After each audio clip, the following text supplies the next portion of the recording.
Janshakti news, जनतेसाठी जनतेसोबत।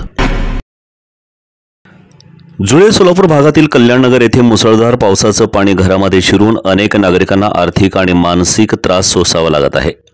गेल्या 10 वर्षांपासून जुळे सोलापूर भागातील कल्याणनगर या सखल भागामध्ये अनेक नागरिकांच्या घरात अक्षरशः स्वयंपाक खोलीपर्यंत पावसाचं पाणी शिरून संसारोपयोगी साहित्याचं नुकसान होत आहे। इतकेच नव्हे तर घरात शिरणाऱ्या पाण्यासोबत येथील नागरिकांना विषारी सापांचा देखील सामना करावा लागत आहे।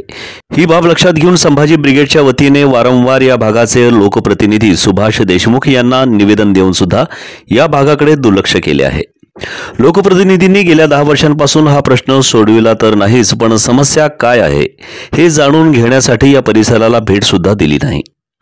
तसेच आयुक्त शीतल तेली उगले मॅडम यांनी आढावा बैठक घेऊन सुद्धा विभागीय झोनचे कोणत्याच अधिकारी किंवा कर्मचाऱ्याने या परिसरातील नाले सफाईची जबाबदारी पार पाडली नाही। त्यामुळे या परिसरातील नागरिकांमध्ये संतापासून संभाजी ब्रिगेडचे श्याम कदम यांनी निषेध व्यक्त केला आहे।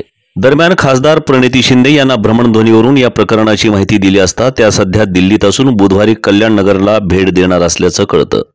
तत्पूर्वी खासदार प्रणिती शिंदे यांच्या स्वीय सहाय्यकांनी कल्याणनगर भागास भेट देऊन परिस्थितीची पाहणी केली आणि महानगरपालिकेच्या संबंधित अधिकाऱ्यांना सूचना दिल्या आहेत।